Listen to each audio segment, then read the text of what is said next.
question I get every so often that really amuses me is how did I get Joan into backpacking? I find this question very funny. I guess people assume that because I've done a decent amount of walking over the years that I must have gotten my girlfriend into backpacking. Well, if you know Joan at all, you know that's a funny question. She has been backpacking long before she met me. In Atlanta, she used to be a volunteer trip leader, and she got other people into backpacking. She's done lots of solo hikes, including long distance ones. She's done 600 plus miles of the Pacific Crest Trail last year solo, and she got ahead of her schedule and did South Sister Peak well off the PCT, which brings up the other thing. Yeah, she's done most of the Arizona Trail, most of the Pacific Crest Trail, but her real love is these obscure hikes off trail or nearly off trail, some ghost trails that are just about forgotten, and plotting out a route of her own without any need of other people's tracks or a built-in social network. She just loves to hike, and she's as passionate about the outdoors as I am, and that's one of the reasons why we get along so well. She's an amazing trip partner to be with, and she brings some skill sets I don't have to it. Perfect example. We'll spend Thursday or Friday plotting out one of our lovely routes here in the Colorado Plateau.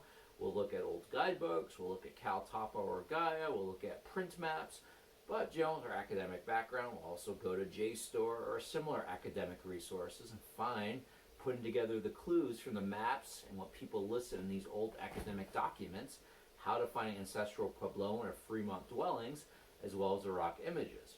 So with her academic background, our trips are enhanced a lot, plus her knowledge of botany is well beyond mine, and it's such a joy to hike with a person that's this much knowledge. It's almost like she'd make a good park ranger. Oh, wait a minute, that's her day job now. But in any case, I didn't get her into backpacking. Now, the little contribution I made is with scrambling. Now, you've heard of the YDS, I assume, class 1, class 2, class 3, etc. Well, I like to scramble, Joan not so much. But sometimes to get in and out of these canyons, you do have to scramble a bit.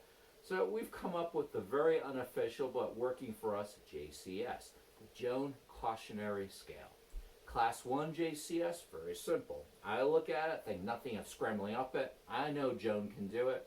Maybe a minimum amount of coaching at most.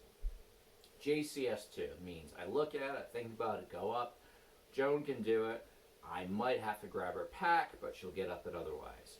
Now, JCS 3, this is what we try to avoid unless we absolutely have to get out of the canyon. Meaning, I look at it, think about it, think of the best way to do a route, and pause, and have some caution on my part. I know Joan can do it. It's going to be at the cusp of her ability, but we'll get through it, and we've had some amazing views after that, and it's great. Now, there's a JCS 4, meaning I have to think about it. I'm at the edge of my comfort and ability level. We're definitely not doing it. It's no fun. It's no good. Now, much like the YDS, we'll say a 514A, B, or C, we have an asterisk.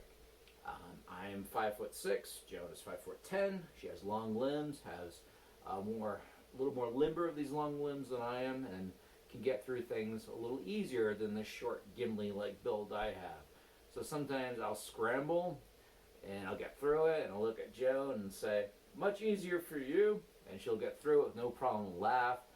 And I said, see, not that bad. Was for me, but not for you. And things are just great.